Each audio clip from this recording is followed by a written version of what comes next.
आज हम आपको भारतीय मसालों की फेमस कंपनी एमडीएच मसालों के मालिक धर्मपाल गुलाटी जी की सफलता की कहानी बताएंगे। हालांकि एमडीएच मसालों के ऑनर धर्मपाल गुलाटी जी हमारे बीच नहीं हैं। 3 दिसंबर 2020 को धर्मपाल गुलाटी जी का निधन हो गया, लेकिन उनके सफलता की प्रेरणादायक कहानी हम सबके लिए बहुत बड़ी सीख है। हम आपको उनके जीवन और उनकी मेहनत से मिली सफलता के बारे में बताएंगे।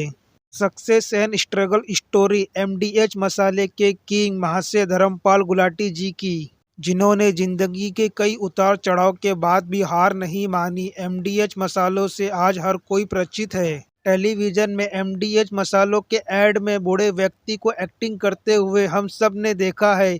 ये बूढ़ा व्यक्ति कोई और नहीं बल्कि खुद एमडीएच के मालिक धर्मपाल गुलाटी जी हैं।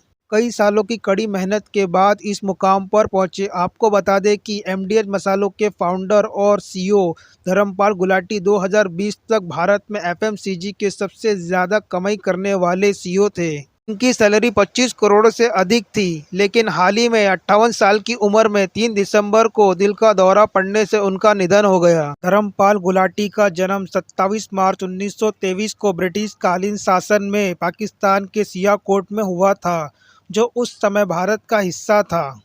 उनका मन बचपन से ही पढ़ाई में नहीं था, इसलिए उन्होंने 5वीं क्लास के बाद स्कूल छोड़ दिया। उनके पिता महाशय चुन्नी लाल गुलाटी ने साल 1919 में सियालकोट में एमडीएच नाम से मसालों की दुकान खोली, जो बहुत कम समय में बहुत ज़्यादा फेमस हो गई।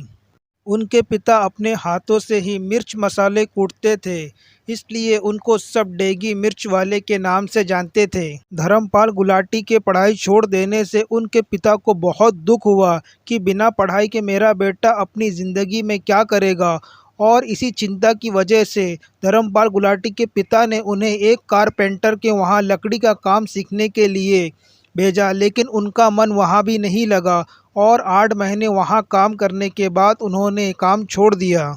फिर उन्होंने कपड़ों की दुकान में काम किया, उसके बाद हार्डवेयर की दुकान में काम किया, लेकिन उनका मन कहीं नहीं लगा और उन्होंने सभी जगह से काम छोड़ दिया। अंत में उन्होंने अपने पारिवारिक मसालों के काम में अपने पिता का हाथ बटाने का फैसला लिया।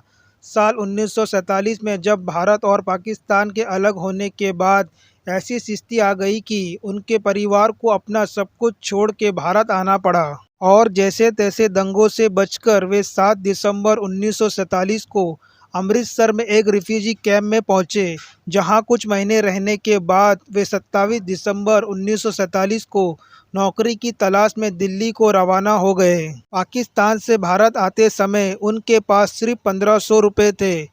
उन 1500 रुपये में उन्होंने 650 रुपये का तांगा खरीदा और न्यू दिल्ली से लेकर कुतुब रोड तक 2 रुपये प्रति व्यक्ति के किराए पर तांगा चलाना शुरू किया। लेकिन इतने कम रुपए में उनके परिवार का भरण पोषण नहीं हो पाता था और हालात ऐसे थे कि कभी कभी तो उन्हें 2-3 दिन तक कोई कस्टमर ही नहीं मिलता। आखिर 2 महीनों बाद उन्होंने ये काम भी बंद कर दिया। अपना तांगा और घोड़ा बेचकर उन्होंने अजमल खान रोड कारोबाग में एक छोटा सा लकड़ी का खोखा खोला, जिसका नाम उन्होंने एमडीएच रखा, और अपने हाथों से मिर्च मसालों को कूटने और बेचने का काम शुरू किया।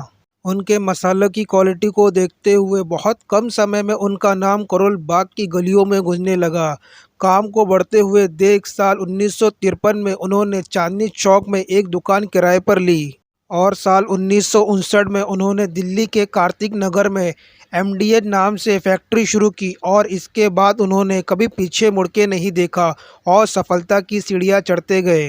आज हर रसोई में एमडीएच मसालों की खुशबू महकती है, और तभी से धर्मपाल गुलाटी का नाम मसालों के किंग के नाम से मशहूर हो गया। आज एमडीएच मसालों की गिनती भारत के बड़े मसालों के ब्रांड के साथ होती है, और एमडीएच सिर्फ मसालों का नाम नहीं, खुद में एक ब्रांड है। आज एमडीएच 100 से अधिक देशों में 60 से ज़्यादा मसालों को एक्सपोर्ट करता है। कहते हैं मेहनत, लगन और कुछ करने का जुनून हो तो बड़ी से बड़ी बाधा भी आपको रोक नहीं सकती, और बड़ी से बड़ी लहरों को भी आप पार कर देते हैं। और जिस इंसान ने 5वीं कक्षा के बाद स्कूल छोड़ के इस तरह की कामयाबी को हासिल किया, उनके लिए कोई भी शब्द छोटा है। सच्ची मेहनत और लगन हर किसी इंसान को कामयाबी ज़रूर दिलाती है। इसलिए कभी मेहनत करने से पीछे ना हटें और जो काम आपको आता हो उसे हमेशा पूरी मेहनत के साथ करें। सफलता आपको ज़रूर मिलेगी।